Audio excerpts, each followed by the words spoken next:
Frederick Blackwood's phone trembled in his hands as he dialed her number for the 100th time that night. Frida's voicemail played again. "You don't need me anymore, Mr. Blackwood.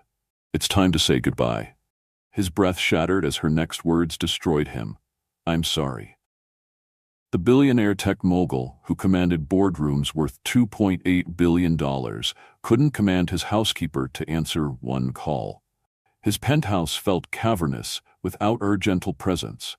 No humming from the kitchen, no fresh flowers she'd placed by Sarah's portrait, no warmth that had slowly been healing his shattered heart over 8 months.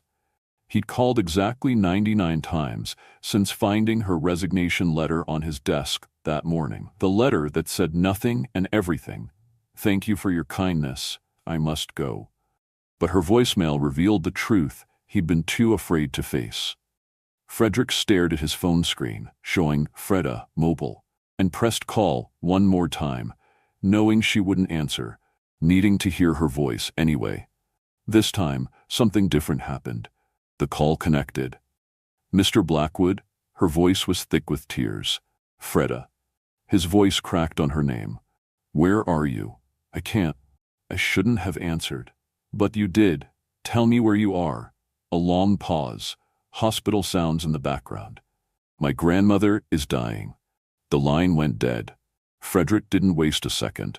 He was already moving toward his private elevator, calling his driver with hands that hadn't stopped shaking since he'd found that damned letter. The 42-year-old widower, who hadn't felt urgency about anything since Sarah's death 18 months ago, was now desperate to reach the woman who'd quietly become his lifeline. The elevator descended 50 floors from his penthouse to the underground garage, each floor marking another second of panic clawing at his chest. His reflection in the polished steel doors showed a man coming apart at the seams. Expensive charcoal suit, wrinkled from hours of pacing, steel gray eyes bloodshot from no sleep, dark hair disheveled from running his hands through it compulsively.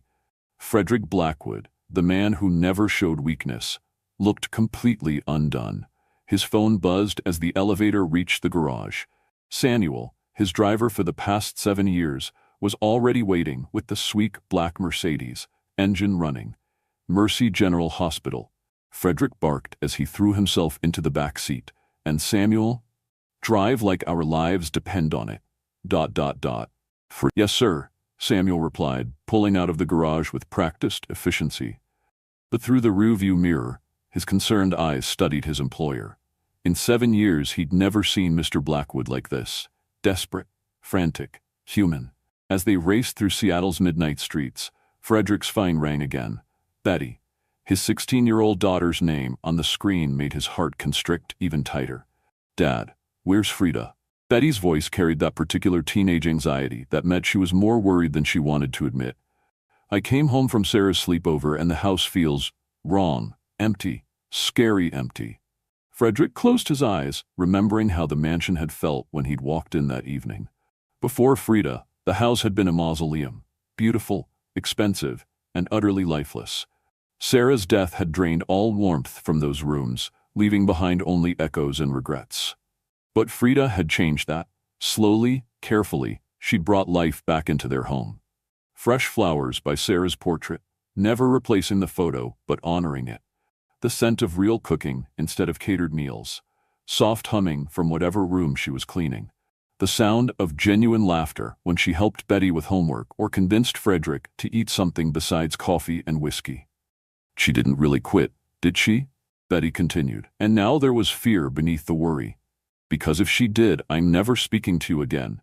She's the first person since Mom who actually gets me. Who doesn't treat me like I'm made of glass or expect me to be grateful for every little thing because my mom died." The truth hit Frederick like a physical blow. Betty was right.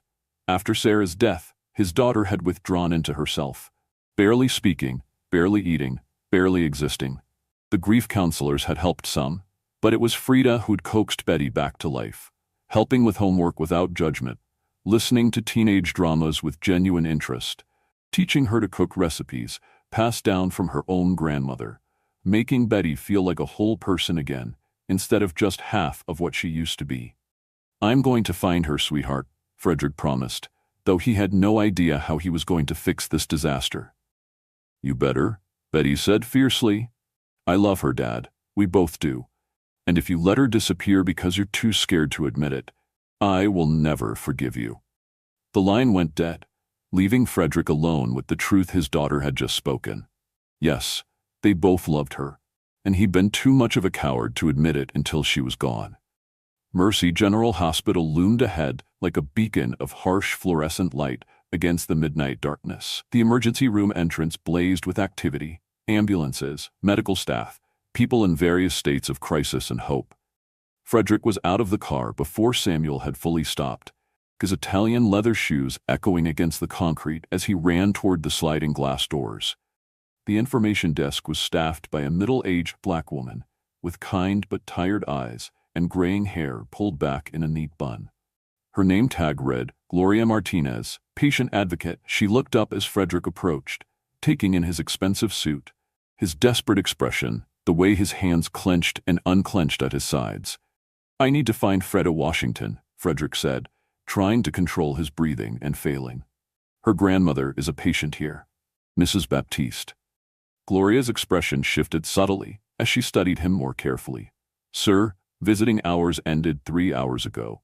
Only immediate family is allowed on the floors at this time. I employ her. She works for me.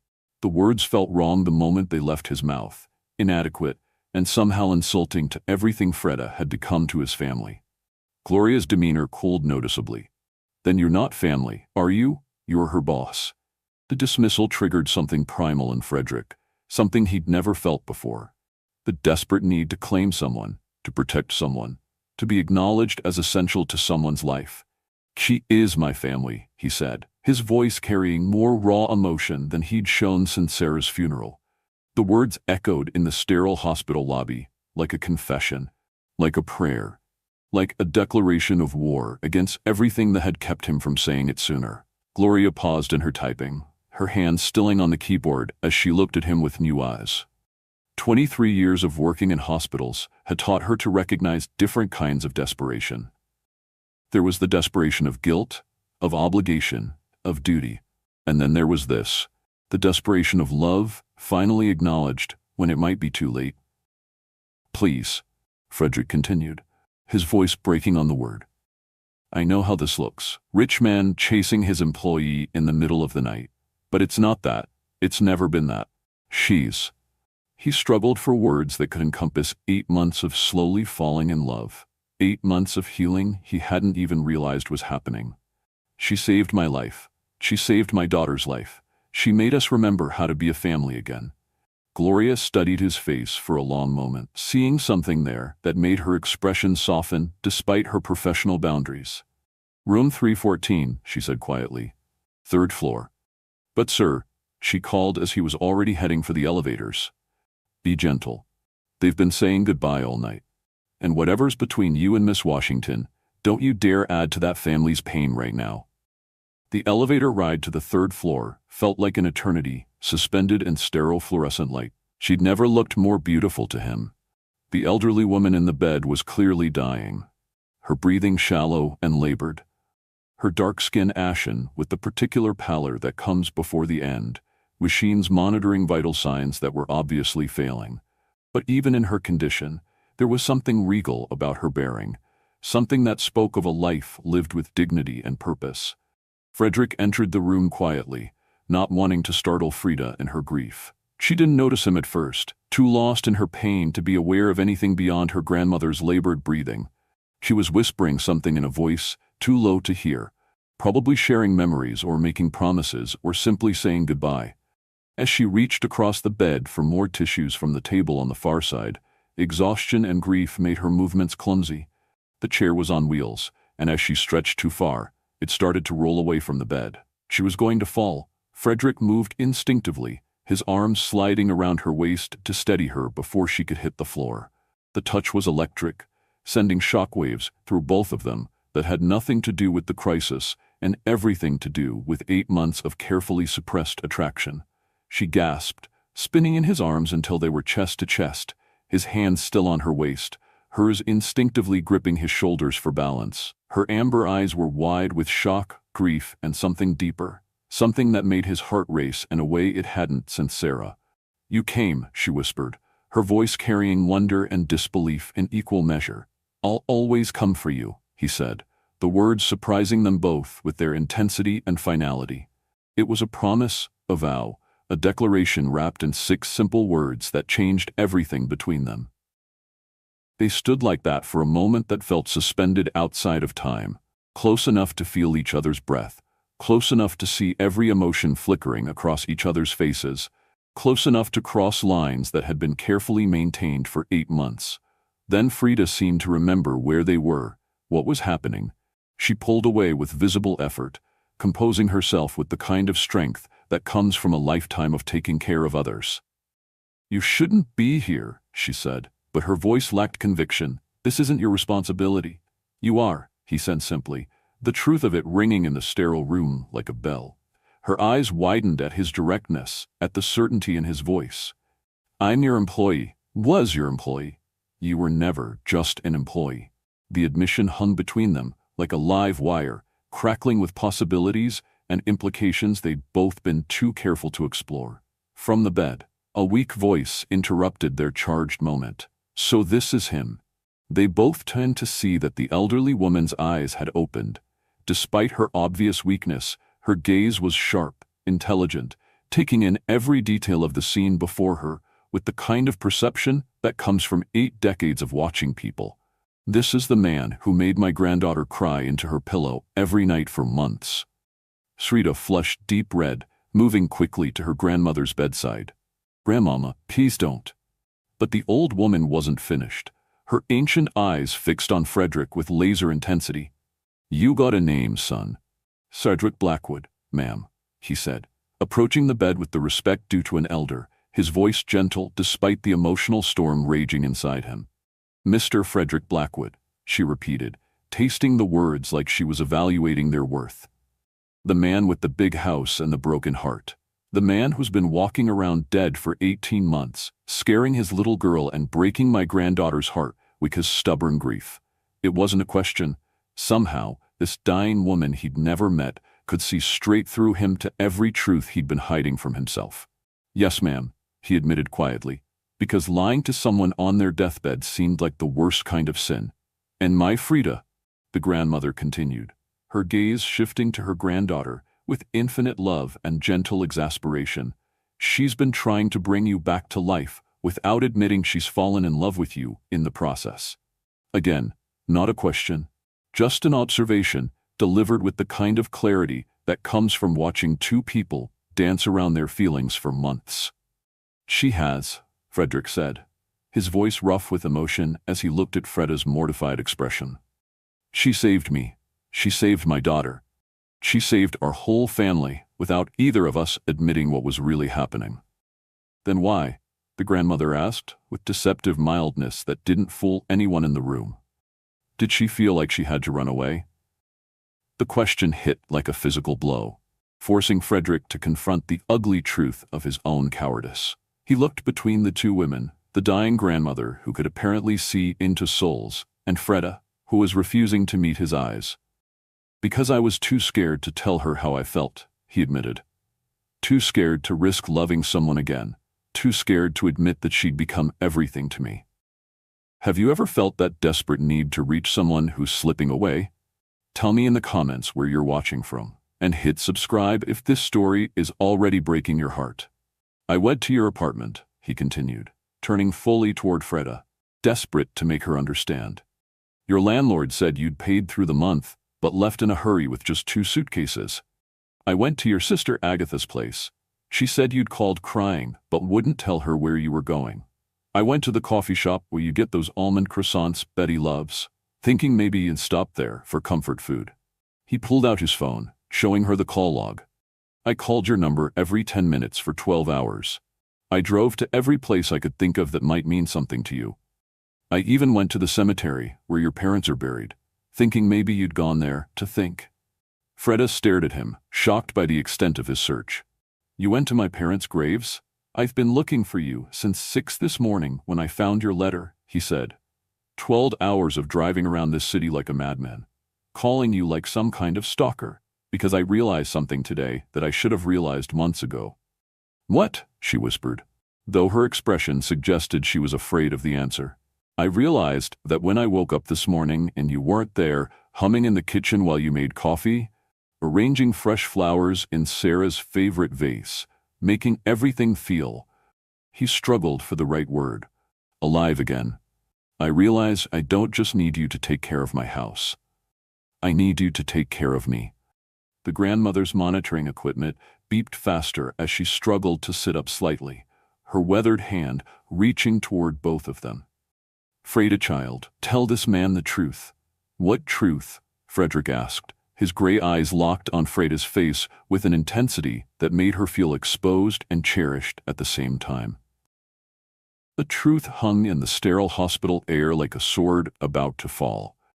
Freda's composure, which had been hanging by the thinnest thread since Frederick walked into the room, finally cracked completely under the weight of her grandmother's knowing stare and his desperate gray eyes. "The truth is," her voice trembled like leaves in a hurricane, "I can't watch another person I love die. I lost my parents when I was 19 years old. Car accident on a rainy Tuesday night. They were coming home from their anniversary dinner. I've been taking care of Grandmama ever since, watching her slowly fade, knowing that someday I'd have to say goodbye to the last person who remembered my childhood, who knew my parents, who connected me to where I came from." She wrapped her arms around herself as if trying to hold the pieces together. "And you."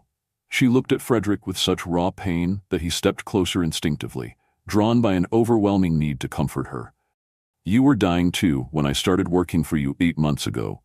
Emotionally dying. Walking through that beautiful house like a ghost, eating meals without tasting them, going through the motions of living without actually being alive. And I watched you come back to life, day by day, moment by moment." Her voice grew stronger as she continued, as if speaking the truth was giving her strength even as it broke her heart.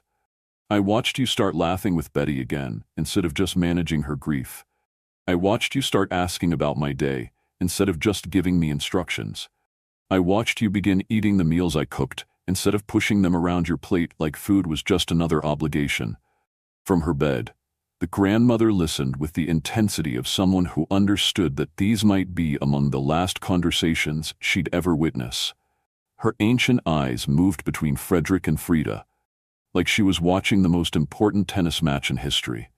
"I watched you start sleeping through the night, instead of wandering the halls at 3 a.m, calling your wife's name in your sleep," Freda continued, and Frederick's face went white at the admission that she'd known about his midnight grief walks. "And what scares you about that, baby girl?" the grandmother asked gently, though her voice carried the authority of someone who'd spent 87 years cutting through people's self-deception. "Because I fell in love with him," Freda whispered, the confession dropping like a bomb in the quiet room. "Somewhere between the 3rd week when he started saying good morning to me, like he actually saw me as a person, and the 6th month when he asked my opinion about Betty's college applications because he trusted my judgment about his daughter's future." Frederick's world stopped. The beeping machines, the hospital sounds, his own heartbeat, everything seemed to pause while her words echoed in his mind. "You love me?" he asked, his voice barely audible. "It doesn't matter," she said quickly, panic flashing in her dark eyes. "You're you, and I'm—" "You're what?" His voice carried a dangerous edge, the same tone he used in boardrooms when someone had deeply insulted him. "Your housekeeper, your employee, someone you pay to clean your bathrooms and organize your closets, and pretend not to notice when you cry over your wife's photographs." The words hung in the air like a slap. Frederick's eyes flashed with something between hurt and fury, his hands clenching into fists at his sides. "Is that really what you think?" He stepped closer, his presence suddenly filling the small room with barely contained emotion. "You think I call my housekeeper at midnight when I can't sleep?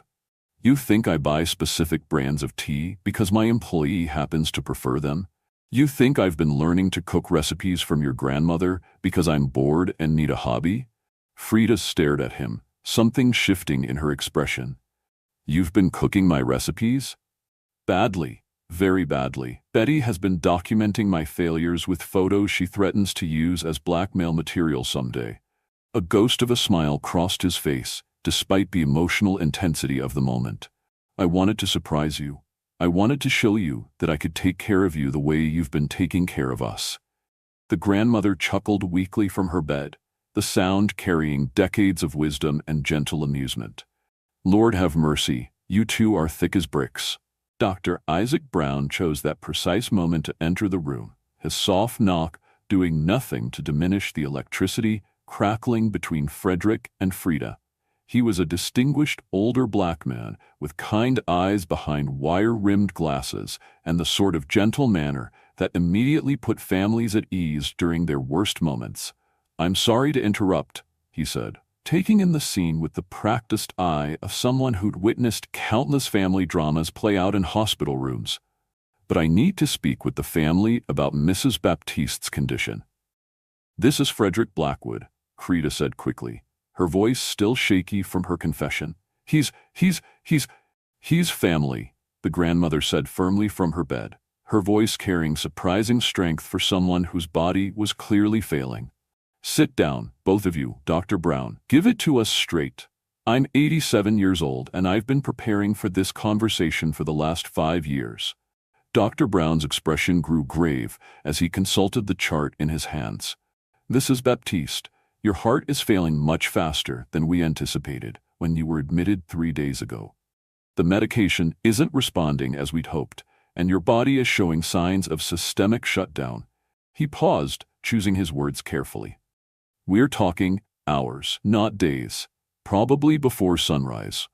Frida's composure, already fractured, cracked completely. She doubled over as if physically struck, a sound escaping her that was part sob, part wail, part the cry of something dying inside her. I can't lose her too," she cried, the words torn from somewhere deep in her chest. Frederick immediately moved to her, his own emotional crisis forgotten in the face of her pain. His arms encircled her completely, one hand stroking her hair, the other rubbing soothing circles on her back as she sobbed into his expensive shirt. "You're not alone," he murmured into her hair, his own voice thick with emotion. "I'm here. I'm not going anywhere. I'm not leaving you to face this by yourself." Dr. Brown stepped back slightly, giving them space while keeping a professional eye on his patient. "I'll give you some time to process this," he said gently. "But Mrs. Baptiste has been asking for both of you specifically. She says she has things she needs to say before she goes." As the doctor quietly left the room, Frederick held Frida while she grieved for a loss that hadn't happened yet but felt inevitable. Over her head, he met the grandmother's eyes and saw something there that stopped his breath. Not fear of death, but fierce determination to use her remaining time wisely. "Remember the night I found you asleep in the library?" Frederick asked softly, still holding Frida close. "You'd fallen asleep reading Pride and Prejudice. To Betty for her English assignment. She was curled up next to you like a kitten, the first time I'd seen her peaceful since Sarah died." Frida nodded against his chest, remembering. "I carried you to the guest room that night," he continued, his voice barely above a whisper.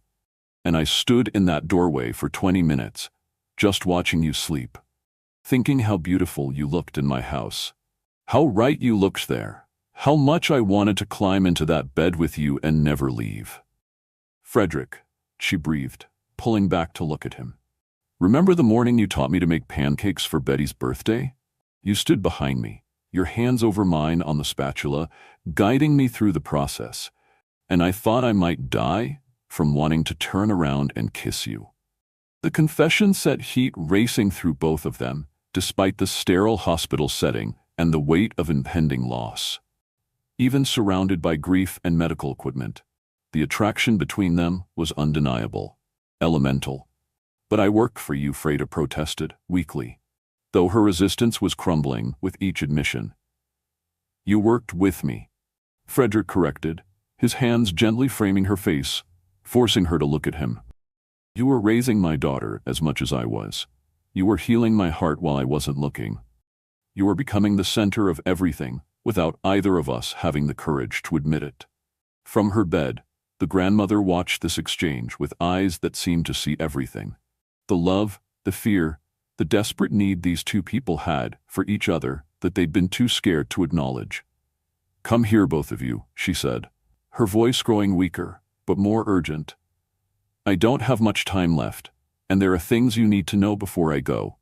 Things about love and loss, and the courage it takes to choose happiness when you're terrified of losing it again." They moved closer to the bed together, Frederick's arm still around Freda's waist, both of them visibly steeling themselves for whatever wisdom or final wishes the dying woman wanted to share.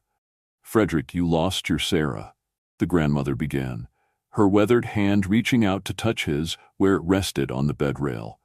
"That kind of pain, it changes a man down to his very soul, doesn't it?"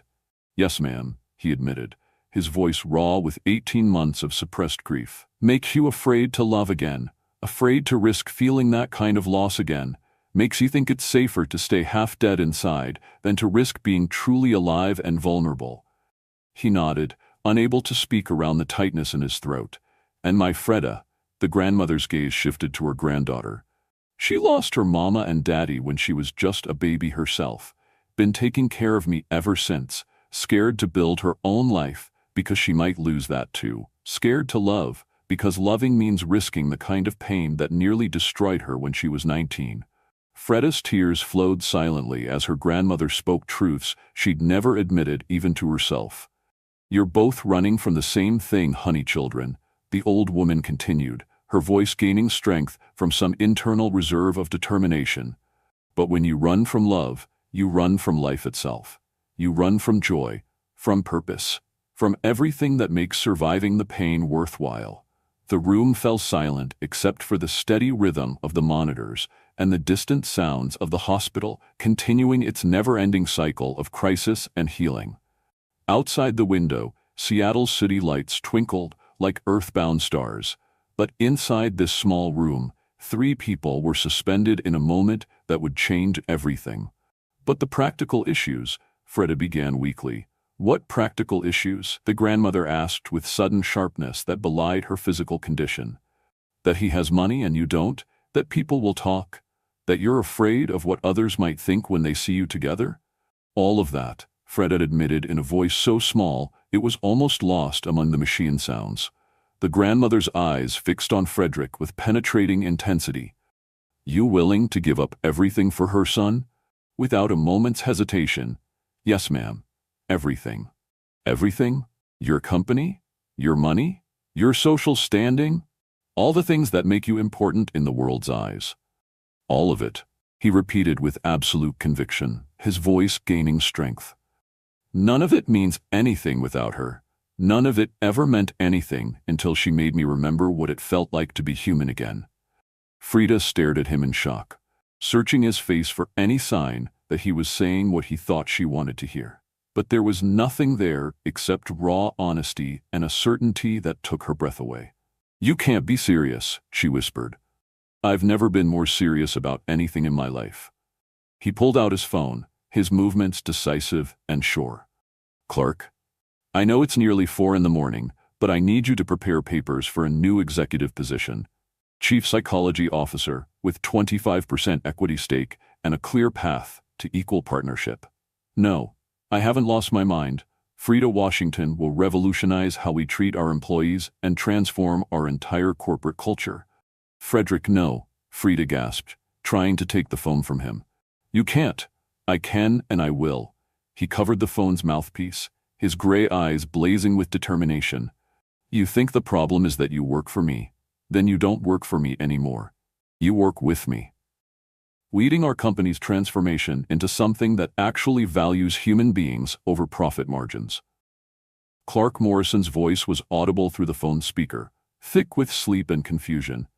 "Sir, that's a very significant equity stake. Are you certain about this decision? Perhaps we should discuss it in the morning, when you've had time to think clearly." "I'm thinking more clearly than I have in 18 months, Frederick said firmly. "Start the paperwork tonight. She's going to change everything about how we do business. And Clark, also start the process for funding her doctoral completion. Dr. Freda Washington has a very nice ring to it." The grandmother smiled despite her weakness. her eyes bright with satisfaction and something that looked like relief. "Now that," she said softly, "is what I wanted to hear before I go." But their moment of triumph was interrupted by a new voice from the doorway, a voice that carried authority and disapproval in equal measure. "The problem," said the cold, clipped tone, "is that he's using her grief to manipulate her into his bed." Everyone turned to see Mark Blackwood, standing in the doorway like an unwelcome omen. Tall and austere, with silver hair perfectly styled despite the early morning hour, and cold blue eyes that missed nothing. He radiated the kind of disapproval that could freeze blood. His expensive navy suit was immaculate, his posture rigid with judgment and barely concealed fury. "Mark," Frederick's voice was deadly quiet as he slowly rose from beside Frida's chair, his body language shifting into something protective and dangerous. "Get out, now." "I don't think so, little brother." Mark stepped fully into the room, his presence immediately making the space feel smaller, more oppressive. "When you disappear in the middle of the night, and your business partner calls me worried that you've completely lost your mind, I consider it my responsibility to intervene." His cold gaze swept over Frida with obvious disdain. "Imagine my surprise to find you here, playing knight in shining armor to the help."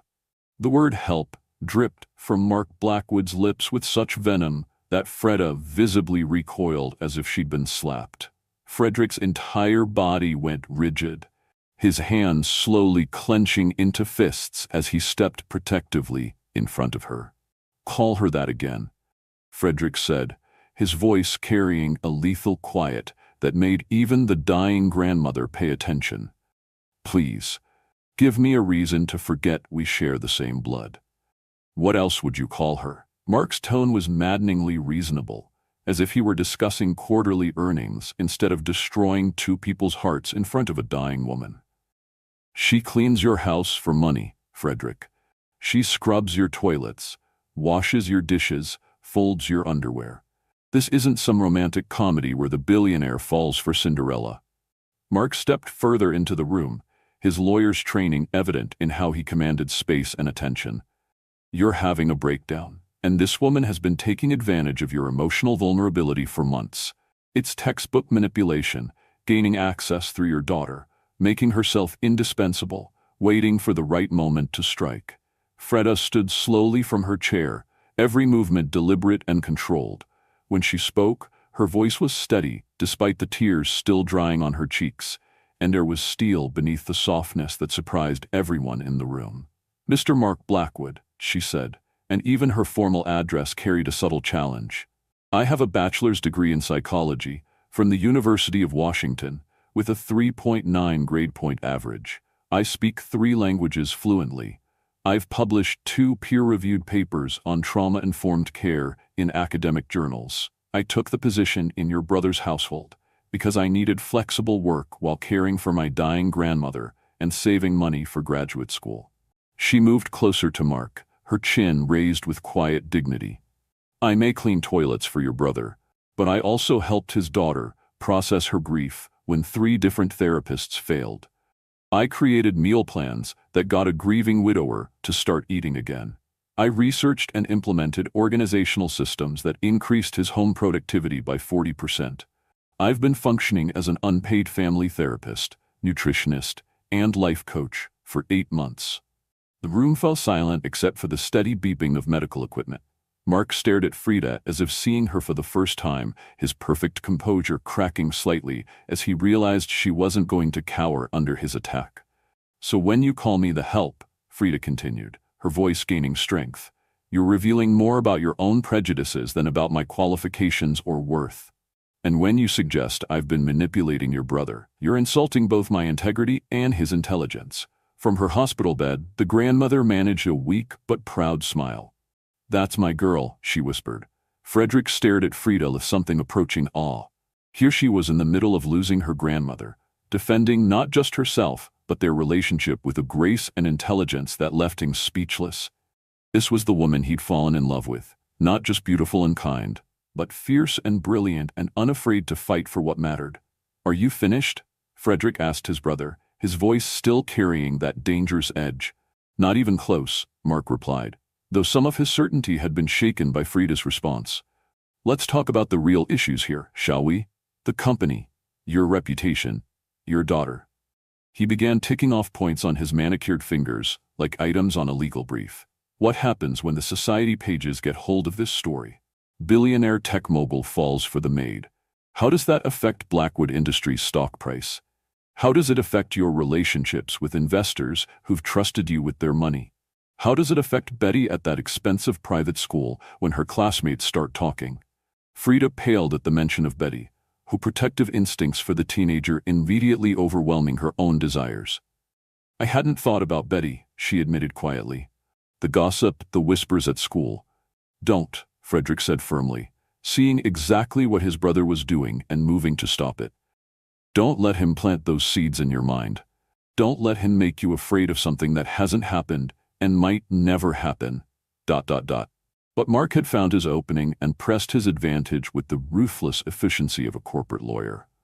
It's not about what might happen, Frederick. It's about what will happen. Do you really think the board of directors is going to approve of you handing 25% of a multi-billion-dollar company to your former housekeeper? Do you think your investors will have confidence in your judgment after this? He turned his attention back to Frida, his voice taking on a false kindness that was somehow worse than his earlier hostility. Miss Washington, you seem like an intelligent woman. Surely, you can see how this looks from the outside. A vulnerable widower, a beautiful employee taking care of his home and child, a grief-stricken man making impulsive decisions in the middle of the night. He's not wrong, Frida said quietly.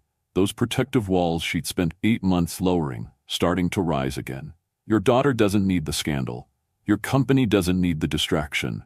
And you? She looked at Frederick with eyes full of love and regret. You don't need people questioning every business decision you make because they think your judgment is compromised. You don't work in our house, Frederick said desperately, both hands coming up to frame her face, forcing her to look at him instead of his brother. You are our house. You're what makes it home. You're what makes us a family, instead of just 3 people living in the same building and sharing the same grief. The grandmother's monitors suddenly began beeping more rapidly as her condition deteriorated under the stress of the emotional confrontation. Dr. Brown immediately returned, flanked by 2 nurses who began checking readings and adjusting medications with practiced efficiency. Everyone needs to step outside, Dr. Brown ordered, his gentle manner replaced by medical authority. Now, she needs space and calm, and this level of emotional stress is compromising her remaining time. In the hallway outside room 314, Frida collapsed against the wall, as if all the strength had drained out of her at once. The weight of everything, her grandmother's impending death, Frederick's life-changing offer, Mark's ugly accusations, the implications for Betty, crashed down on her like a physical force. Frederick immediately moved to her, his hands gentle as he steadied her trembling frame. Hey, look at me. She's strong.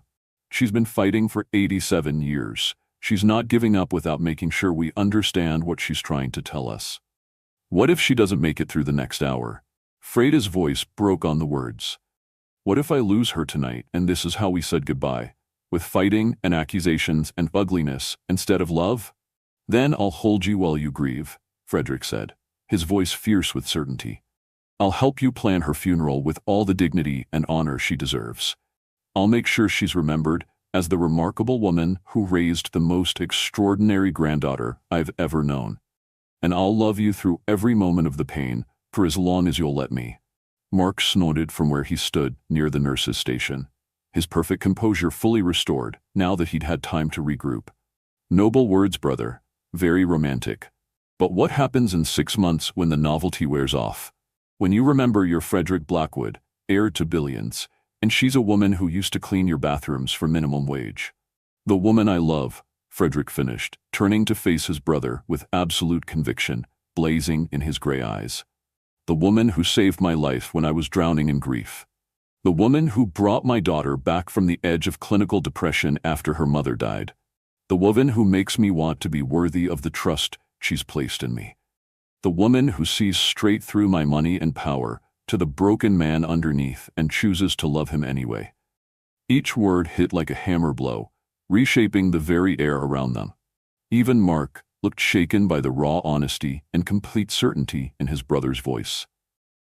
"You really love her," Mark said, and for the first time, it wasn't quite a question. "More than my next breath," Frederick replied without hesitation. "More than the company, more than the money, more than any reputation or social standing you think I should be protecting." Mrs. Clarissa Fairchild chose that moment to appear at the end of the hallway, moving with the brisk efficiency of someone who had managed crisis situations for the Blackwood family for over 15 years. She carried several bags and wore an expression that suggested she'd driven across the city in the middle of the night because duty called, not because she'd been asked. "Mr. Frederick," she said, her crisp British accent carrying across the hospital hallway. "I brought the items you requested." She set down bags containing soup, blankets, toiletries, and clean clothes, everything needed to support someone through a long vigil. Her sharp eyes took in the scene. Frederick's protective stance near Frida, Mark's hostile positioning, the obvious tension crackling between the brothers. "Mr. Mark," she acknowledged the older brother with precisely the amount of respect his position demanded, and not 1 degree more. "Clarissa," Mark said stiffly, "I wasn't aware my brother had sent you on errands in the middle of the night." "Family emergencies require immediate response," she replied coolly, beginning to distribute the supplies with practiced movements. "Miss Washington will need these during her vigil with her grandmother." The way she said family emergencies made it clear that in her mind, Frida was already family, and anyone who thought otherwise was welcome to take their opinions elsewhere. "I was just explaining to my brother that his current situation might not be in his best interests," Mark said, his lawyer's instincts driving him to seek allies in his argument. "Were you?" Mrs. Fairchild's tone could have frozen the Seattle harbor in August. "How fascinating, because I was under the impression that Miss Washington has been the finest thing to happen to the Blackwood household since Mrs. Sarah passed away." She continued organizing supplies, her movements sharp and purposeful. "The house has been alive again since she arrived. Young Miss Betty is thriving academically and emotionally. And Mr. Frederick," she looked directly at him with the kind of maternal approval that comes from watching someone you care about finally find happiness again. "Mr. Frederick has been healing." In the small space created by Mrs. Fairchild's efficient bustling, Frederick and Frida found themselves pressed together near the window overlooking the hospital parking lot. The proximity was electric, her shoulder brushing his chest, his breath stirring the loose tendrils of hair that had escaped her bun, the scent of her lavender perfume mixing with the antiseptic hospital smell. "Are you okay?" he murmured, his breath warm against her ear. "I should be asking you that," she replied, her hand unconsciously coming to rest on his chest, right over his heart. She could feel it beating fast and strong beneath her palm. "Your brother is trying to destroy us, and I'm falling apart when you need me to be strong." "I'm stronger when you're close," he admitted, the confession so quiet only she could hear it. "I've been stronger every day since you walked into our lives. You don't make me weak, Frida. You make me brave enough to feel again." Their eyes met and held, the attraction between them palpable and undeniable. Even surrounded by family drama and institutional fluorescent lighting, even with her grandmother dying 20 feet away, the connection between them burned bright and true and absolutely unshakable. Mark cleared his throat pointedly, breaking the spell. "As touching as this display is, perhaps we should discuss the practical realities here." "Which are?" Frederick asked, not moving away from Frida. "Damage control," Mark said bluntly. "If you're determined to pursue this relationship, then we need to manage the optics. Proper timeline, appropriate venues for introduction to society, careful media management." He began pacing the hallway like he was presenting to a jury. "We position her education and qualifications prominently.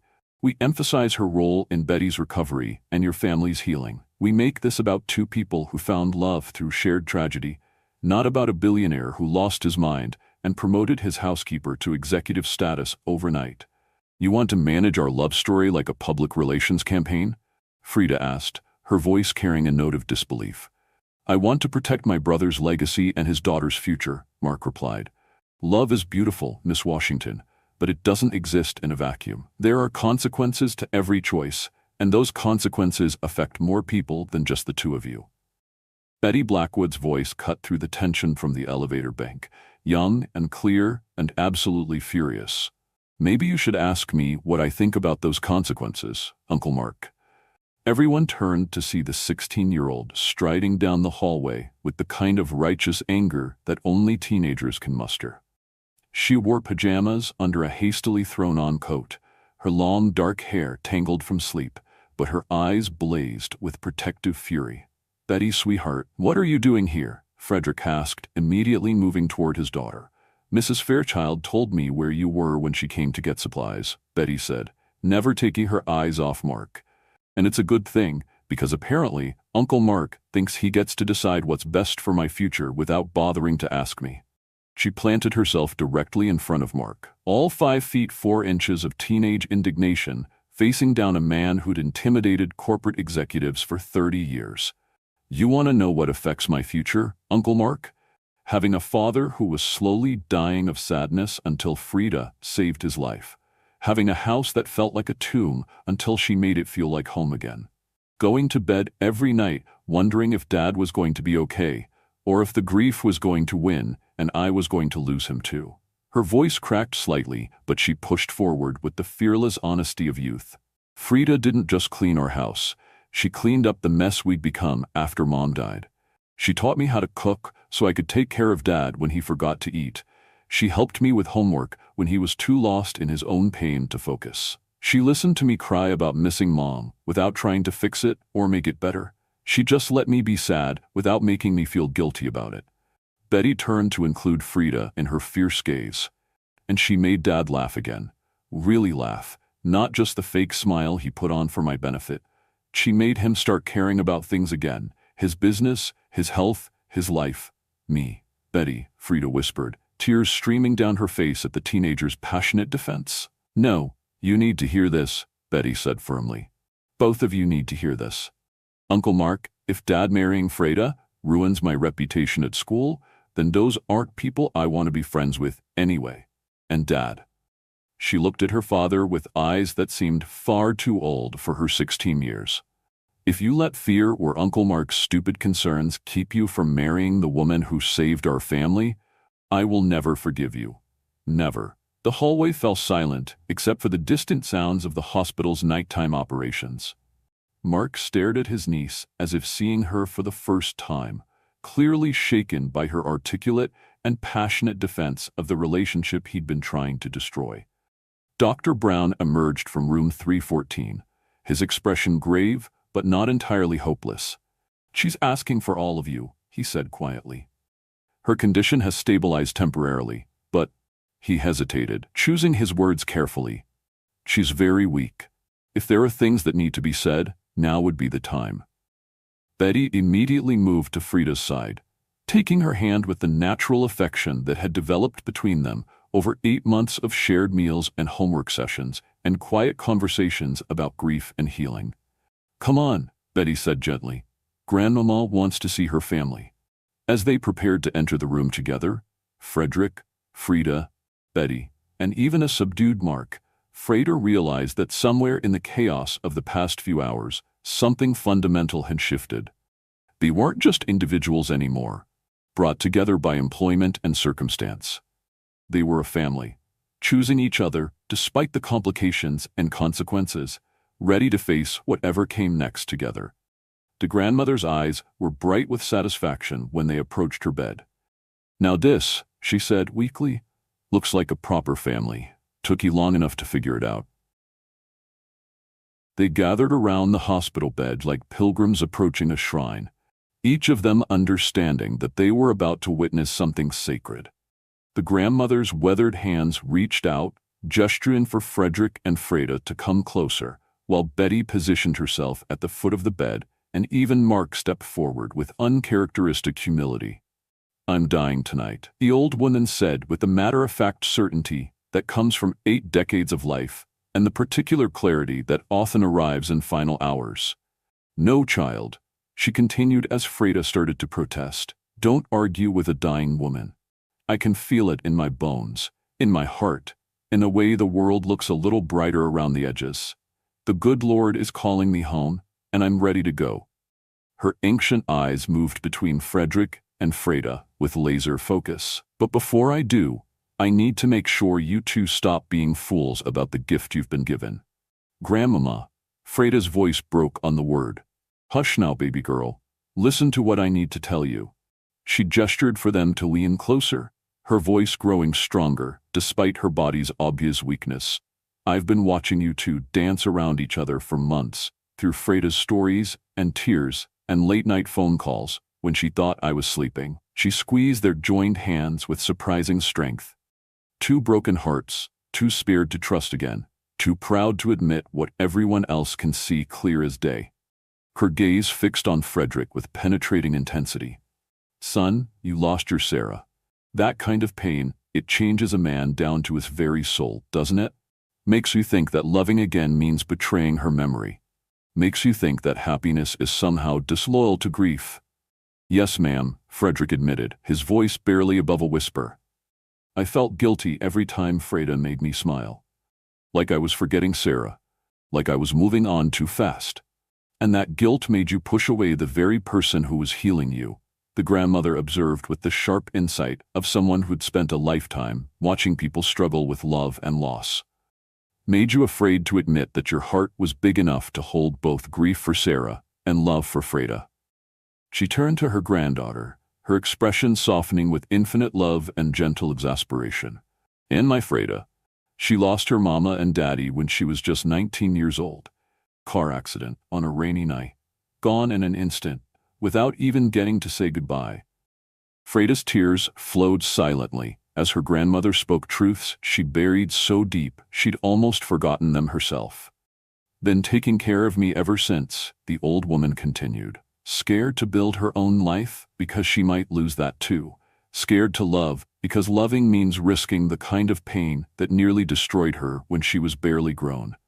I couldn't survive losing someone else, Freda whispered.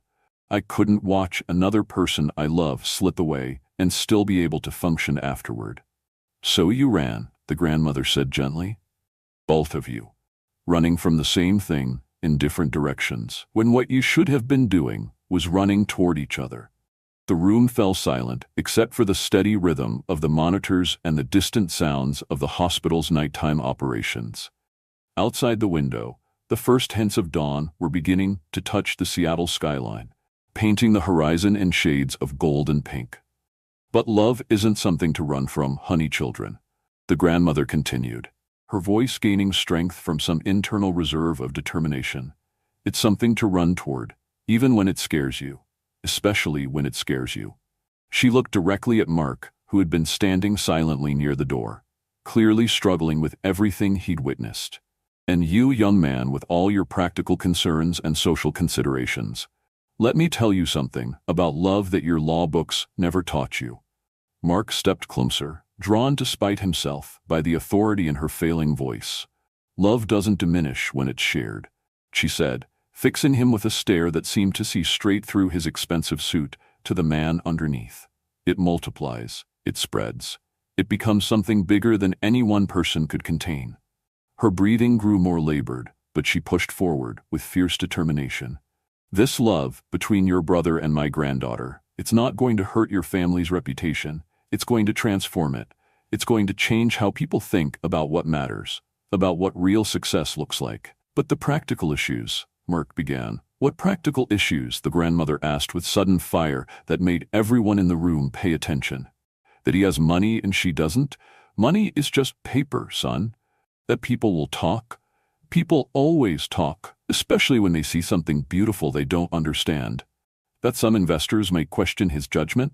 Any investor who thinks loving a good woman compromises a man's judgment doesn't deserve to profit from his wisdom.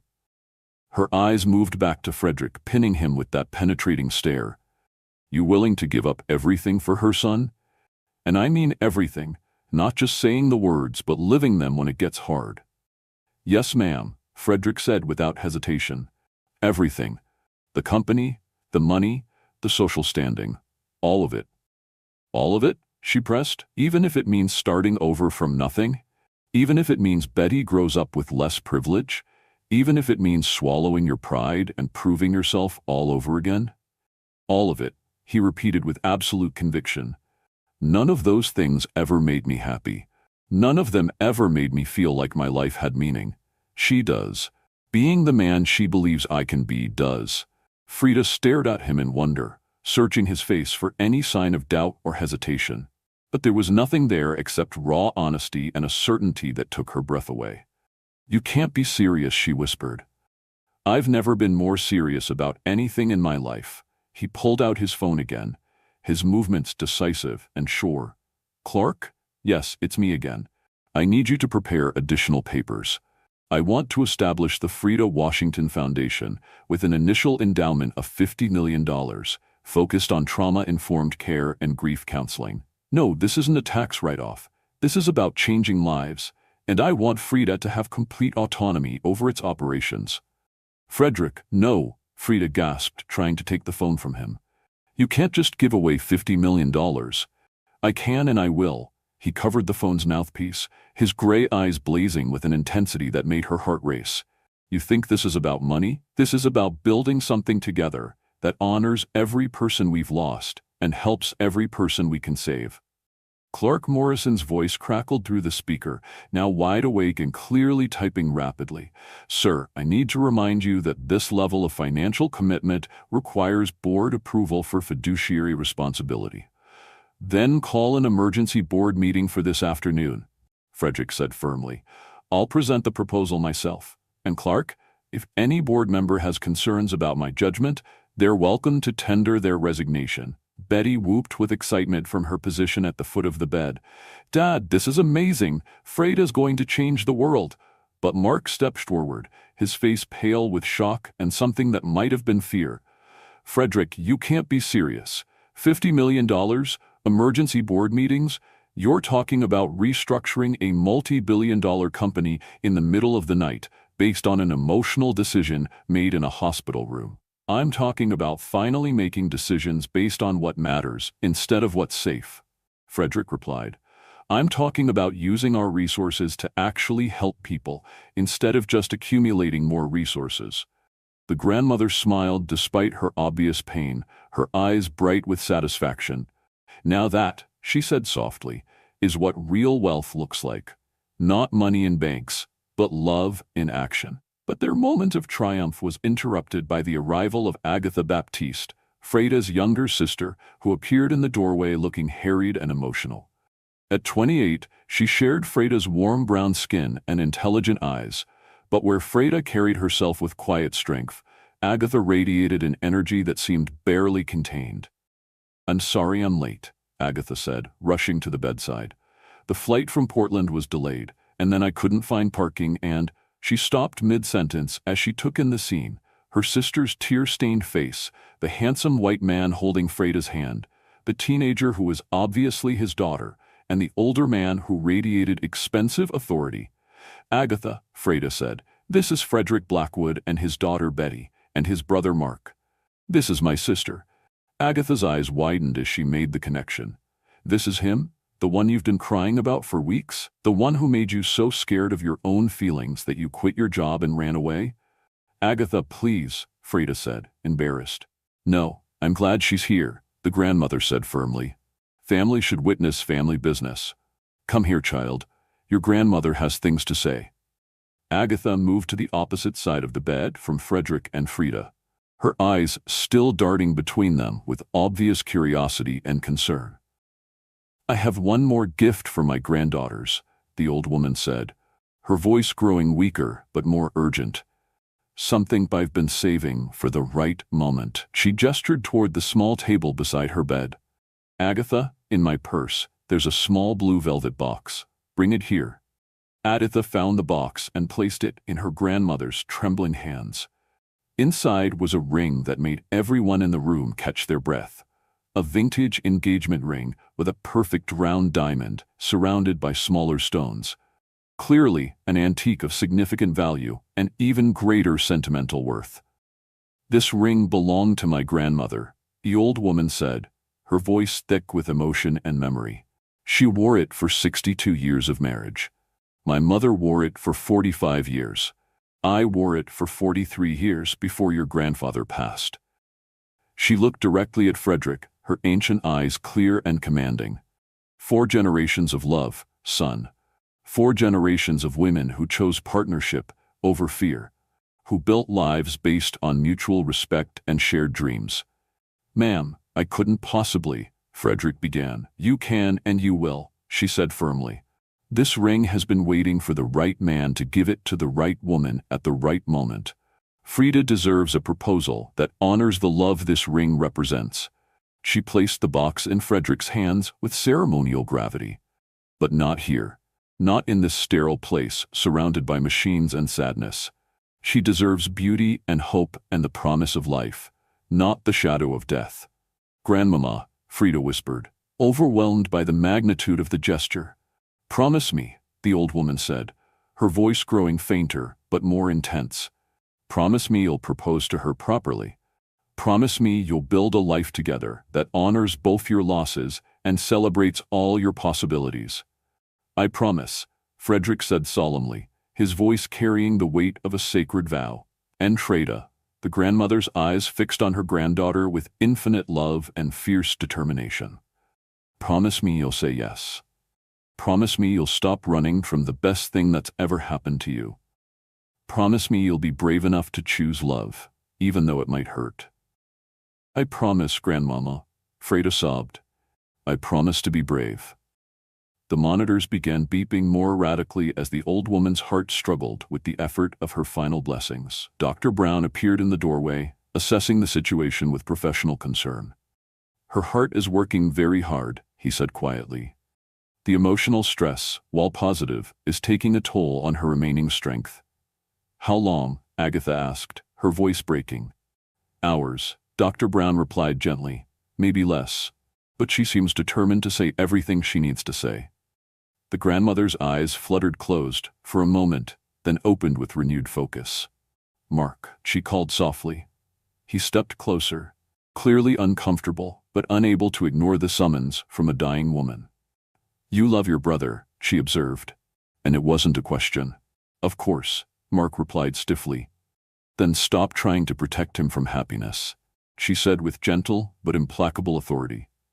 Stop trying to manage his heart like it's another business asset. Love isn't a liability, son. It's the only asset that appreciates with time. Mark's carefully constructed composure finally cracked completely.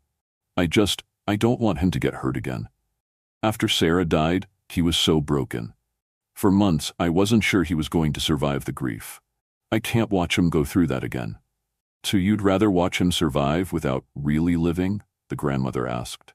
You'd rather see him safe and empty than happy and vulnerable?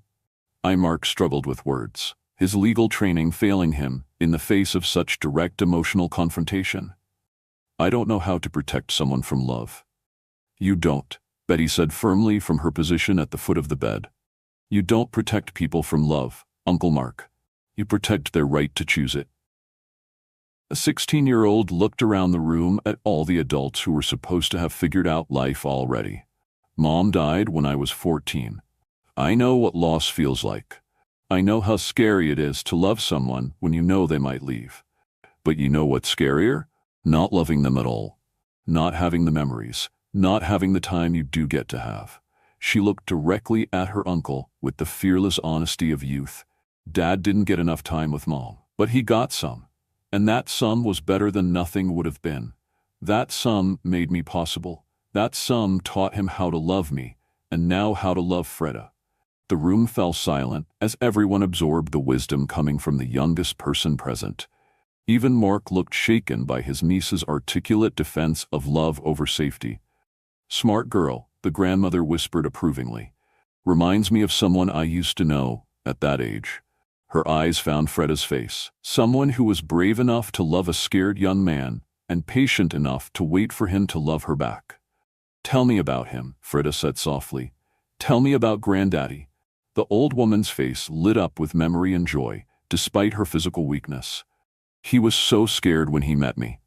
Lost his first fiancé to tuberculosis when he was 22.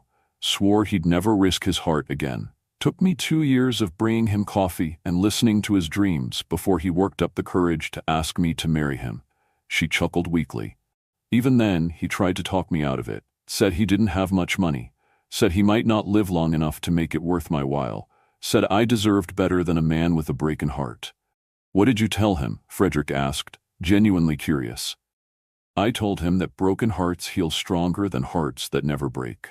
I told him that love isn't about guarantees. It's about choosing each other every day for as long as you get. And I told him that if he didn't marry me, I was going to propose to him myself. And wouldn't that be a scandal for 1946? The laughter that rippled through the room was soft but genuine, a moment of joy in the midst of grief and transformation. He loved me for 43 years, the grandmother continued, her voice growing dreamy with memory. Through good times and bad, sickness and health, poverty and prosperity, we built something together that was bigger than either of us could have built alone. Her eyes focused again on Frederick and Freda. That's what you're going to do. Build something together that honors the people who loved you into existence and creates a legacy for the people who come after you. The monitors began to slow, the steady beeping becoming more intermittent. Dr. Brown moved closer, his expression grave but peaceful.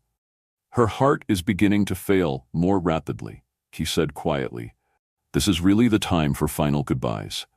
Betty immediately moved to Freda's side, taking her hand with the natural affection that had developed between them over 8 months of shared meals and homework sessions and quiet conversations about grief and healing. I want you to know, Betty said softly to the grandmother, that you raised the most amazing woman in the world. She saved my family, she saved my dad, and she's going to be the best mother I could ever ask for. The old woman smiled through her pain. I know, sweet child. I always knew my Freda was special. I just had to wait for the rest of the world to figure it out. Agatha leaned down to kiss her grandmother's forehead. Thank you for teaching us how to love fearlessly, she whispered. Thank you for showing us that choosing each other is the bravest thing we can do. Even Mark stepped forward, his usual reserve completely gone. Thank you for helping me understand that protecting someone doesn't mean keeping them from happiness. I'm sorry it took me so long to see what was right in front of me. Freda climbed carefully onto the narrow hospital bed, curling up beside her grandmother the way she had as a child during thunderstorms and nightmares. I love you, Grandmama. Thank you for everything. Thank you for raising me, for teaching me to be strong, for loving Frederick and Betty enough to fight for our happiness even when you were dying. I love you too, baby girl, the grandmother whispered, her voice growing fainter with each word. Now stop crying and live your life. Be happy. Be brave enough to love completely. Choose each other every day, even when it's hard, especially when it's hard. Her eyes found Frederick's face one last time. Take care of my girls, son, all of them. And remember that the best love stories don't end with happily ever after. They end with, and the love continues, spreading outward, touching lives we'll never know about. I promise, Frederick said, his voice thick with emotion and reverence. The grandmother's breathing became more shallow, more peaceful. Tell me about your wedding, she whispered. Tell me about the life you're going to build together. And so, as the first rays of true dawn painted the hospital room in shades of gold and hope, they told her about their dreams while she slipped peacefully away, surrounded by the family she'd fought so hard to create.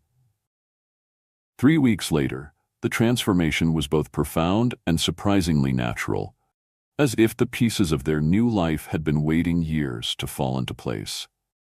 The world had shifted on its axis in ways both devastating and miraculous since that sacred morning when Ophelia Baptiste had slipped peacefully away, surrounded by the family she'd fought so hard to create.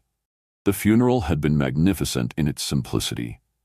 Exactly what the remarkable woman would have wanted. St. Matthew's Episcopal Church had overflowed with people whose lives she'd touched over 8.5 decades of generous living. The church could seat 400 people comfortably. But on that spring morning, over 600 mourners had gathered to honor her memory. Former students from her 42 years of teaching filled the front pews, many of them now grandparents themselves, sharing stories of how she'd changed their lives with her patient wisdom and unwavering belief in their potential. Neighbors from 3 different decades lined the middle sections, people she'd helped through divorces and deaths, job losses and health crises, always with a pot of soup and an ear willing to listen without judgment. Members of charitable organizations she'd quietly supported for decades occupied the side sections. Women's shelters, literacy programs, grief support groups that existed because of her behind-the-scenes fundraising and volunteer coordination. The back of the church was packed with employees from Blackwood Industries who had never met the elderly woman, but came to honor the person who'd brought their beloved new chief psychology officer into their lives. Even the overflow seating in the fellowship hall couldn't accommodate everyone who wanted to pay their respects. People stood 3 deep outside the church, listening through speakers that Clark Morrison had hastily arranged, united in their desire to celebrate a life that had touched so many others. Frederick had arranged every detail with meticulous care, but in a way that honored Freda's wishes and her grandmother's memory, rather than showcasing his own resources. The flowers were in shades of purple and gold, Ophelia's favorite colors, arranged in simple, elegant displays that filled the sanctuary with fragrance and beauty, without overwhelming the sacred space. The catering featured dishes made from recipes she taught 3 generations of granddaughters, prepared by the church's volunteer committee, with ingredients paid for by the Blackwood family, but served with the love and care that came from community hands. The gospel choir from her own congregation, voices that had lifted her spirits every Sunday for 30 years, sang hymns that brought tears to eyes that had thought they had no more tears left to shed. But perhaps the most powerful moment came when Betty Blackwood took the pulpit to deliver a eulogy that left not a single dry eye in the packed church. At 16, she possessed a poise and wisdom that spoke to how profoundly her life had been changed by the woman they were honoring. "Mrs. Baptiste taught me that family isn't just about blood," Betty had said, her young voice strong and clear despite the tears streaming down her face. She wore a simple black dress that Freda had helped her choose, and around her neck was a delicate gold cross that had belonged to her birth mother, a symbol of how the past and present could coexist in love. "It's about the people who choose to love you every day, who see your worth when you can't see it yourself, who fight for your happiness even when you're too scared to fight for it yourself." She chose to love my dad and me when we were strangers drowning in our own grief. She chose to trust Freda with our hearts when we'd forgotten how to trust anyone with anything that mattered. Betty's voice grew stronger as she continued, finding her rhythm in the truth she was speaking. But most importantly, she taught us all that choosing love, even when it's scary, even when it might hurt, even when you've been hurt before, is the bravest thing any person can do. She chose love over fear every single day for 87 years, and that choice created ripples that are still spreading outward, touching lives she never even knew about. She looked directly at Freda and Frederick in the front pew, her eyes bright with unshed tears, but her voice unwavering. "She made my family possible. She made our healing possible. She made love possible when we thought love was something that only led to loss. And now it's our job to keep choosing love over fear, to keep her ripples spreading, to keep her legacy alive by how we treat each other and how we help other families find their way back to wholeness." The congregation had erupted in spontaneous applause, something that rarely happened in the dignified Episcopal Church, but felt absolutely appropriate for honoring a woman who had never stood on ceremony when it came to expressing love and appreciation. After Betty returned to her seat, the Reverend Dr. Patricia Williams, who had known Ophelia for 25 years, delivered a homily that perfectly captured the essence of the woman they were celebrating. She spoke about how true wealth wasn't measured in dollars or possessions, but in the number of lives touched, hearts healed, and families strengthened. She talked about legacy not as something left behind after death, but as something created every day through acts of love, kindness, and service to others. Ophelia Baptiste was rich beyond measure. Reverend Williams had concluded, not because of what she accumulated, but because of what she gave away. Love, wisdom, time, attention, comfort, hope. She spent her life investing in the only currency that appreciates with time and creates dividends that last for generations. Now, 21 days after that profound celebration of life, the ripples of Ophelia's influence were visible everywhere Frederick looked. The corporate changes at Blackwood Industries had been swift but not rushed, thorough but not disruptive. Revolutionary but built on solid foundations of mutual respect and shared vision. The emergency board meeting Frederick had demanded in the hospital had turned into a 6-hour presentation that transformed how the company's leadership fought about their responsibilities to their employees and their community. Freda's proposal for trauma-informed management training, comprehensive mental health support, and employee wellness programs hadn't just impressed the board members, it had revolutionized their understanding of what a corporation could be in the 21st century. When she'd presented her research on how treating employees as complete human beings, rather than interchangeable resources, increased productivity by 37%, creativity by 42%, and employee retention by 58%. Even the most profit-focused directors had leaned forward with genuine interest. This isn't just good for people. Board member Margaret Chen had observed during the discussion period. This is smart business. Companies that prioritize employee well-being consistently outperform their competitors in every measurable metric. The $50 million Freda Washington Foundation had been established with remarkable efficiency, thanks to Clark Morrison's legal expertise and the board's genuine excitement about the positive publicity it would generate. Within 2 weeks of the paperwork being finalized, 3 major news outlets had requested interviews about the company that puts humanity first. Harvard Business School had called to discuss developing a case study around their innovative approach, and 2 competing corporations had quietly approached Clark about licensing their employee wellness model. But perhaps the most telling change was visible every day during the lunch hour, when employees gathered in the building's new meditation garden. The space had been created in the courtyard between the main building and the parking garage, transforming what had been an unused concrete area into an oasis of peace in the heart of downtown Seattle. Flowing water cascaded down a carefully designed stone wall, creating the kind of soothing background sound that helped stressed minds find calm. Comfortable seating areas were arranged throughout the space, some designed for solitary reflection and others configured for small group conversations. A living wall of plants and flowers created natural boundaries while improving air quality and providing the psychological benefits that came from connecting with growing things. At the center of the garden stood a simple bronze plaque, mounted on a granite stone, surrounded by purple and gold flowers that bloomed in rotating seasons to ensure year-round color. The inscription read, "In memory of Ophelia Baptiste, who taught us that love multiplies when it's shared.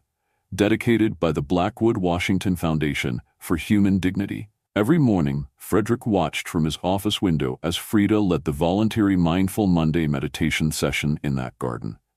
Even from 40 floors up, he could see the way employees gravitated toward her, how their postures relaxed in her presence, how she had an almost supernatural ability to make each person feel seen and valued as an individual rather than just another cog in the corporate machine.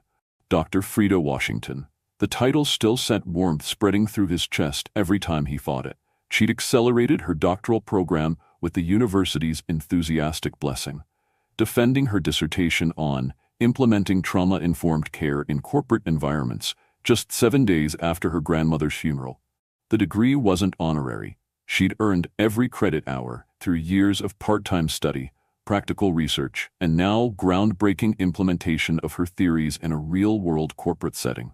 Her office was directly across the hall from his, their doors literally and metaphorically open to each other throughout every workday.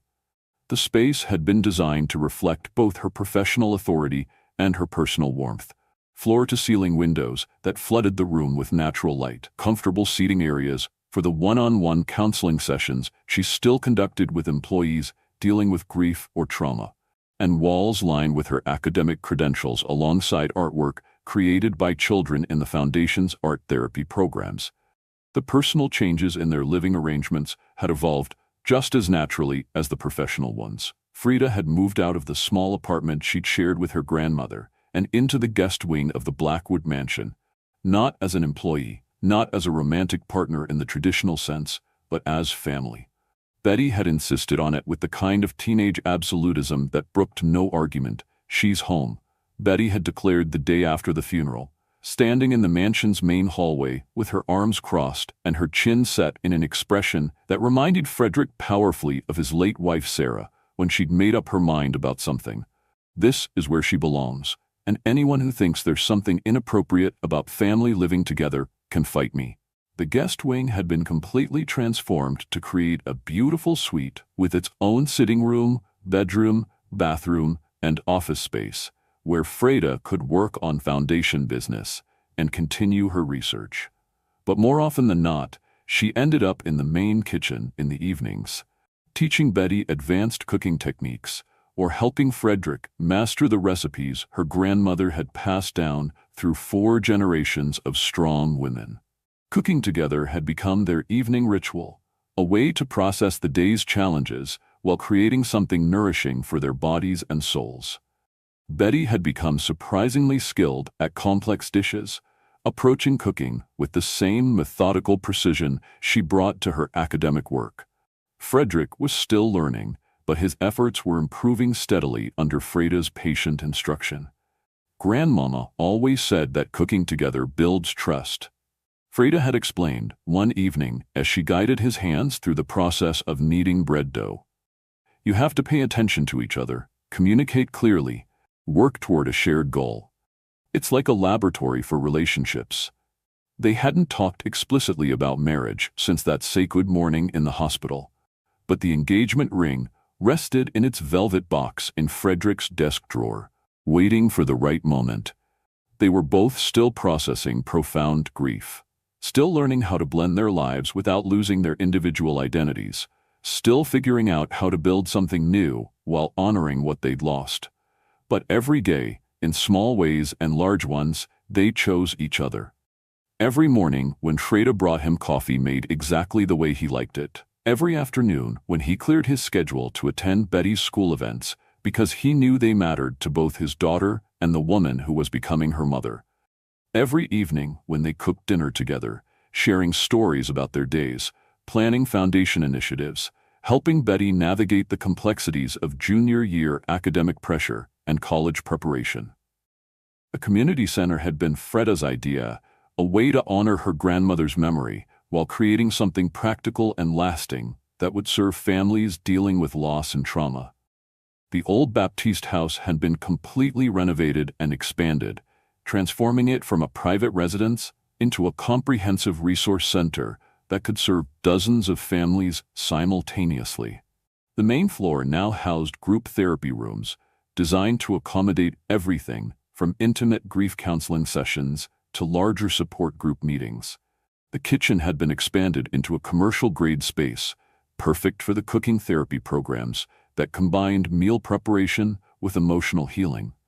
An innovative approach that Frida had developed based on her grandmother's belief that sharing food was fundamental to building human connections. The second floor had been converted into offices for licensed counselors, social workers, and the administrative staff who would coordinate services and maintain relationships with referring agencies throughout the region.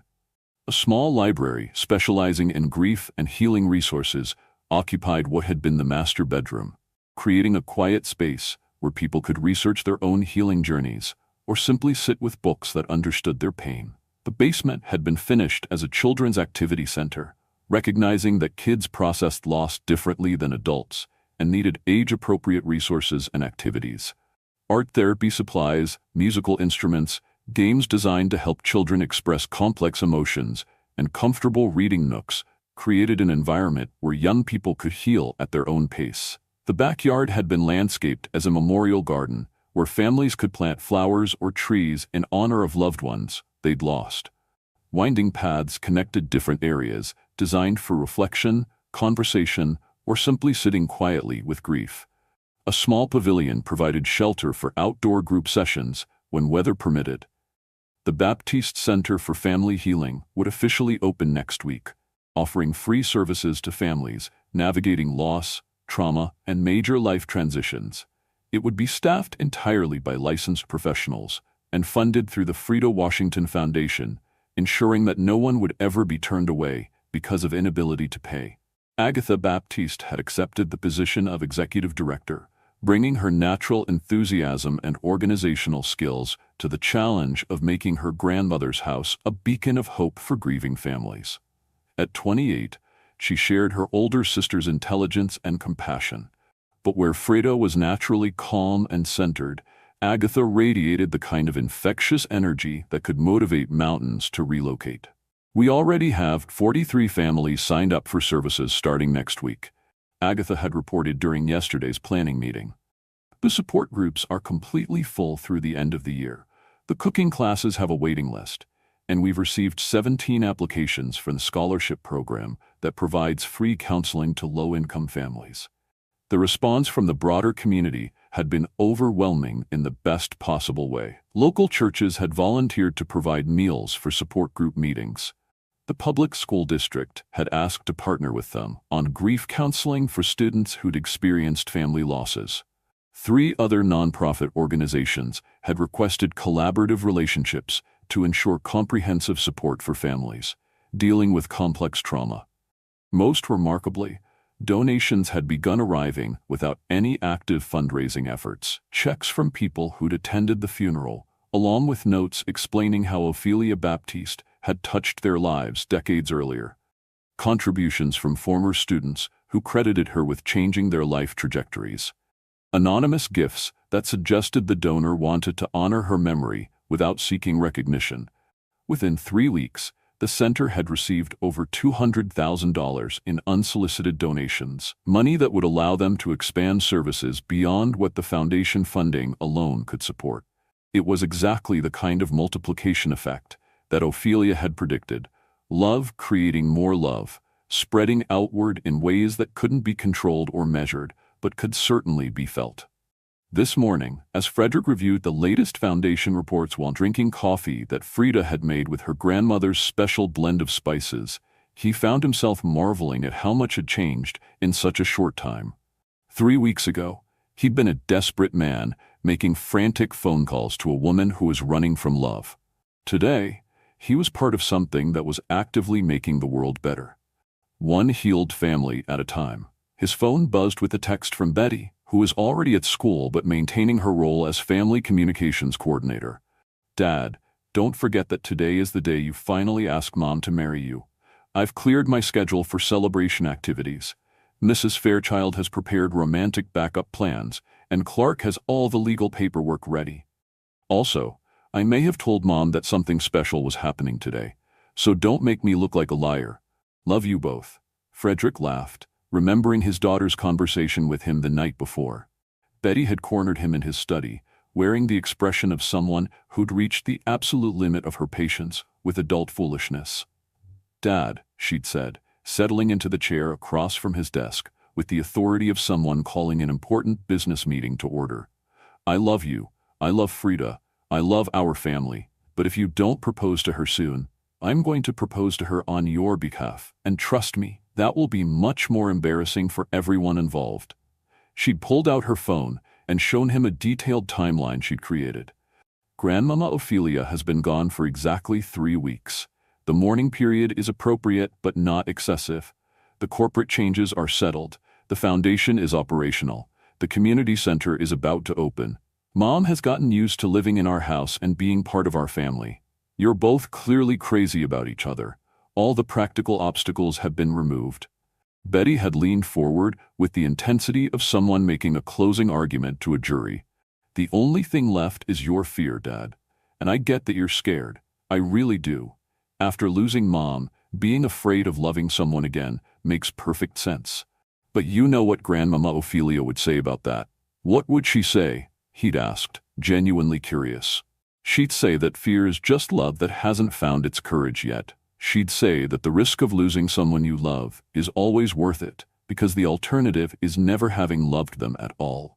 She'd say that you're not betraying Mom's memory by choosing to be happy again. You're honoring it by showing that her love taught you how to love again. Betty had stood up, clearly preparing to leave him with the weight of her wisdom. So tomorrow, Dad, ask her tomorrow. And when she says yes, because she's going to say yes, obviously, we can start planning the kind of wedding that makes Grandmama Ophelia proud and gives our family the celebration it deserves. Now, sitting in his office with afternoon sunlight streaming through the windows and the engagement ring in his desk drawer seeming to pulse with possibility, Frederick knew his daughter was right. The time for fear was over. The time for courage had arrived. 6 months later, on a perfect Seattle Sunday morning, the transformation was complete in ways that still took Frederick's breath away every time he woke up. The penthouse that had once felt like a beautiful mausoleum now hummed with life and laughter, and the kind of love that makes ordinary moments feel like miracles.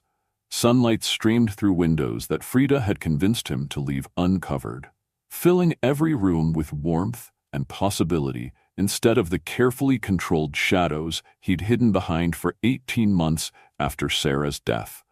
The walls that had once displayed only Sarah's photographs now showcased a blend of memories. Sarah's portrait still held the place of honor above the fireplace, but it was surrounded by pictures of their new family.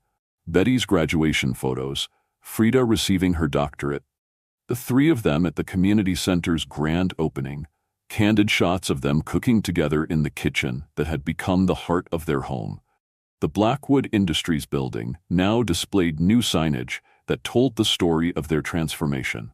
Blackwood Industries, Baptiste Wellness Innovation Center, with Dr. Frida Washington Blackwood, Chief Psychology Officer, prominently featured on a brass nameplate that caught the morning sun. The hyphenated name had been Frida's idea, a way to honor both their families while creating something new together. Their employee satisfaction scores had increased by 51% over 6 months. Productivity was up 43%.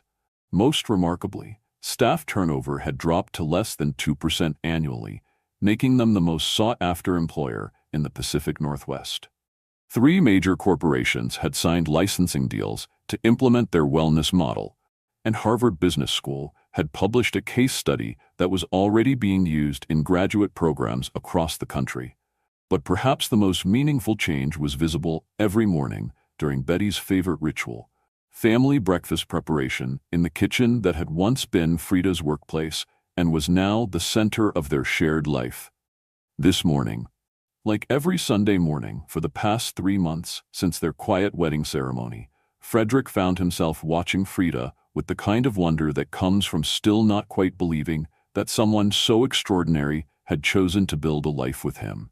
She stood at the stove making pancakes, the same recipe her grandmother had taught her, which she'd now taught him and Betty, wearing one of his old dress shirts over pajama shorts, her hair pulled back in a messy bun, humming the same tune she'd hummed every morning for over a year when she was officially his housekeeper and unofficially saving his soul. The engagement ring and wedding band on her left hand caught the morning light as she flipped pancakes, with the kind of practiced ease that spoke to decades of Sunday morning family breakfasts.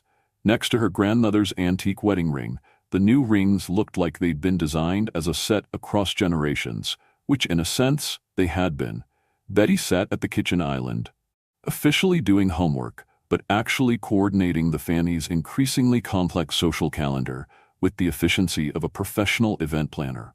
At 17, she'd grown into a confident young woman with clear goals and unshakable family loyalty, already accepted to 3 excellent universities with full scholarships based on her essay about how watching her parents choose love over fear had inspired her to study social work.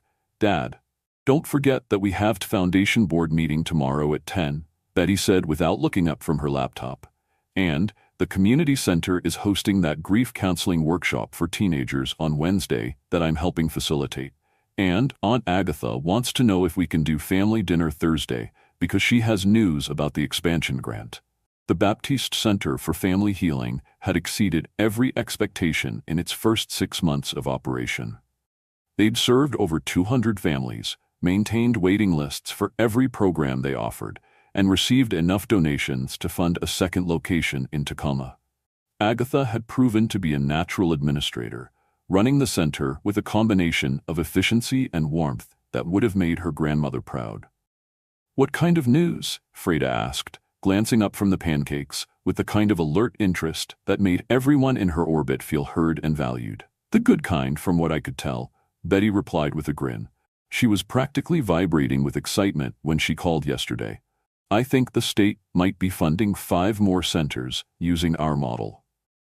A Freda Washington Foundation had grown beyond anything they'd imagined when they'd established it with that initial $50 million endowment. Corporate partnerships, federal grants, and private donations had tripled the funding available for trauma-informed care initiatives. They were now operating programs in 4 states, with interest from organizations as far away as London and Tokyo. Frederick moved behind Freda, wrapping his arms around her waist as she worked, his hands covering hers on the spatula.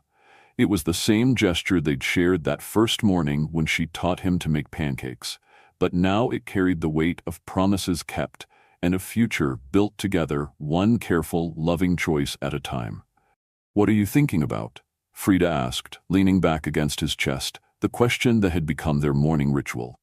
"I'm thinking about how your grandmother was right about everything," he said, his voice soft with wonder and gratitude. "Love really doesn't end with death. It multiplies, spreads, becomes something bigger than any one person could contain." He gestured toward Betty, who was now video chatting with Agatha about the center's expansion plans, her face bright with the kind of purpose that comes from meaningful work. "Look at what her love created, not just our family, but all the families we're helping heal, all the employees whose lives are better because of the wellness programs, all the research that's coming out of the University Center." The Ophelia Baptiste Center for Trauma Research at the University of Washington had opened just 2 months earlier, already housing 12 active research projects and attracting graduate students from around the world. Freda split her time between the corporate wellness programs and directing research that would influence how institutions across multiple sectors approach trauma-informed care. Thousands of people, Freda mused, expertly flipping another pancake with movements so graceful they looked like a dance. Maybe tens of thousands when you count all the programs that are licensing our model. "And it all started with one desperate phone call," Frederick said, remembering that night 9 months ago when he'd been a broken man, dialing her number for the 100th time. One woman, brave enough to answer when she was running away from love. One grandmother, wise enough to fight for happiness even while she was dying. They flipped the pancake together, their movements perfectly synchronized. Like everything else in their partnership, the simple action carried echoes of that first morning when she'd taught him this recipe, when they'd been employer and employee, dancing around an attraction neither wanted to acknowledge. Now they were husband and wife, business partners, co-parents, and best friends, building something together that honored both their losses and their hopes. "Remember what she said about the best love stories?" Freda asked, turning in his arms to face him while the pancakes finished cooking. "That they don't end with happily ever after," Frederick recited, the words that had become their family motto. "They end with and the love continues, spreading outward, touching lives in ways that can't be measured or counted, creating ripples of hope that reach farther than anyone could ever imagine." Betty looked up from her laptop with the expression of someone who'd been eavesdropping on parental mushiness again. "Are you two being romantic in the kitchen? Because I'm trying to coordinate a grief counseling program here, and witnessing your domestic bliss is really disrupting my concentration." They laughed, but it was the kind of laughter that comes from deep contentment rather than mere amusement. This was their life now: Sunday morning pancakes and family planning sessions, foundation work and teenage logistics, building a future that honored the past while embracing every possibility tomorrow might hold. Besides, Betty continued with a grin that reminded Frederick powerfully of both Sarah and Ophelia Baptiste. "Someone needs to answer the phones today. The foundation hotline gets busy on Sundays, and I promised Aunt Agatha I'd help cover the volunteer shifts." She gathered her laptop and headed toward the foundation office they'd established in what used to be the formal dining room. "And Dad? When you're done being mushy with Mom, Remember that you promised to help me practice my college interview skills this afternoon. Early admission deadlines wait for no one, not even newly married parents who can't keep their hands off each other. After Betty left, Frederick and Freda found themselves alone in the kitchen that had become the heart of their home. The pancakes were perfect, golden brown and fluffy, exactly the way Ophelia Baptiste had taught 4 generations of women to make them.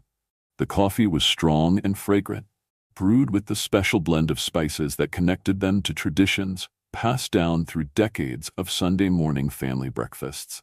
"Sometimes I can't believe this is real," Freda said softly, arranging pancakes on the antique china that had been Sarah's but now belonged to all of them.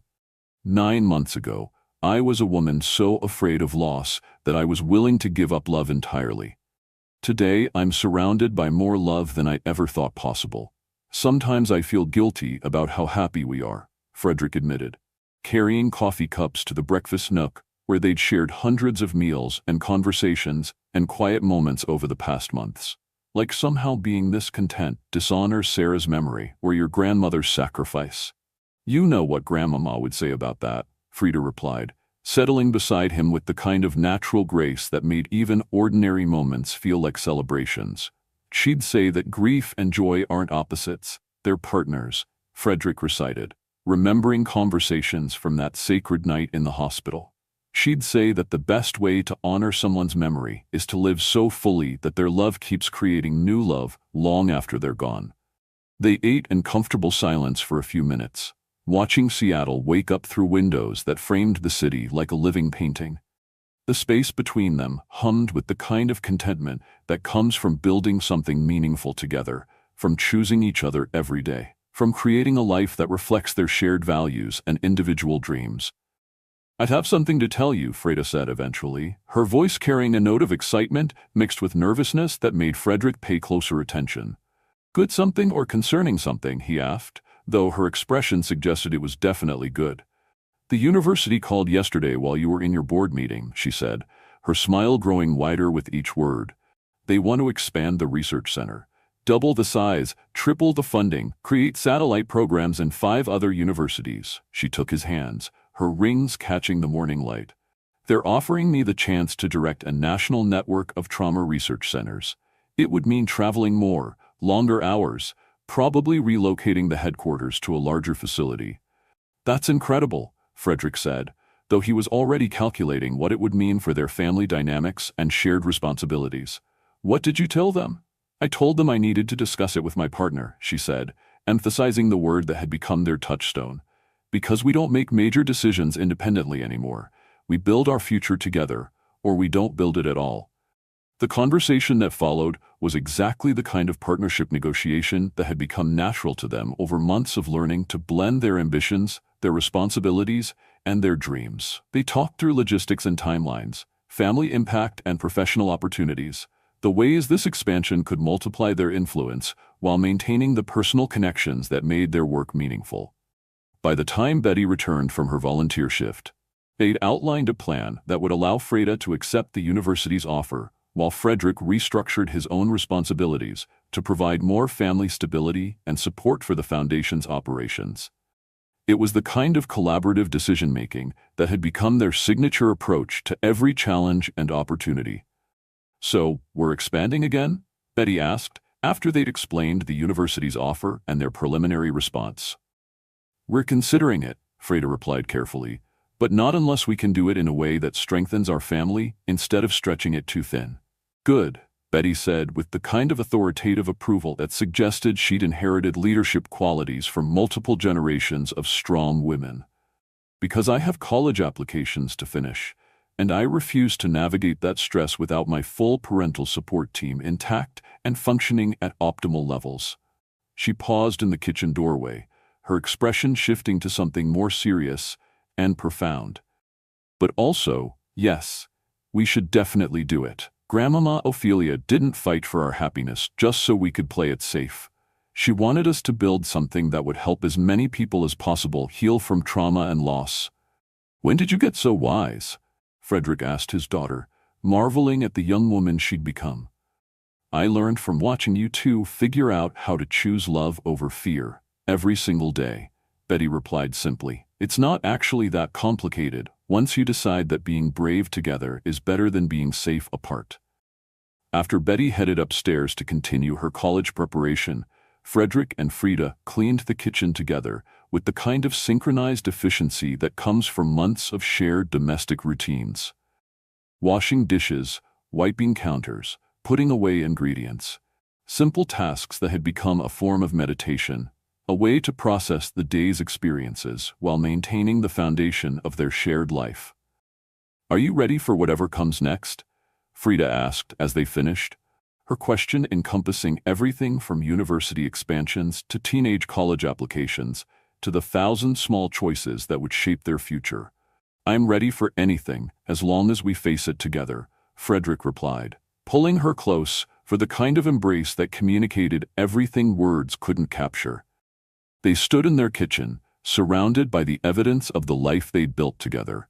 Family photos on the refrigerator, Betty's achievement certificates on the bulletin board, foundation documents scattered across the counter, coffee cups that bore the comfortable stains of countless morning conversations. Outside their windows, Seattle hummed with Sunday morning energy, people walking dogs, families heading to brunch, joggers enjoying the perfect spring weather. But inside their home, there was a particular quality of peace that comes from knowing exactly where you belong and with whom you belong there. Sometimes the most beautiful love stories begin with a single desperate phone call made in the darkest hour. Sometimes the courage to love again comes from the wisdom of those who loved us first. And sometimes, when we're brave enough to answer when love calls our name, we discover that our hearts are capable of holding more joy, more purpose, more connection than we ever thought possible. What's the most important call you've ever made or received? The one that changed everything? Share your story in the comments below. Let me know where you're watching from around the world. And don't forget to subscribe for more stories that celebrate the power of love to transform not just our own lives, but the lives of everyone we touch. Tomorrow, we'll explore another tale of unexpected romance that will remind you why taking the risk to love is always, always worth it. Thank you for taking this incredible emotional journey with Frederick, Frida, and Betty. Thank you for believing in love that conquers fear, partnerships that change the world, and families that choose each other every single day. Until next time, remember, your heart knows the way home, and love is always calling your name. You just have to be brave enough to answer. As the afternoon sun painted their kitchen in shades of gold and possibility, Frederick and Frida began planning dinner, their hands moving together in the dance of partnership they'd perfected over months of choosing each other, building together, and proving that the best love stories don't end, they just keep beginning, over and over. With every choice to say yes to love, yes to hope, yes to the magnificent adventure of building a life together. And somewhere in the space between memory and possibility, between what they'd survived and what they were creating, Ophelia Baptiste's love continued multiplying, spreading outward through every family they helped heal, every life they touched, every heart they reminded that love really is stronger than fear, deeper than loss, and more enduring than death itself. The phone in the foundation office rang, and Betty's voice could be heard answering with the warmth and professionalism that had become the hallmark of their family's approach to helping others. Baptiste Foundation for Family Healing, this is Betty. How can we help you find your way home? And the love continued, multiplying, spreading, becoming something bigger and more beautiful than any one family could contain, exactly as it was always meant to be.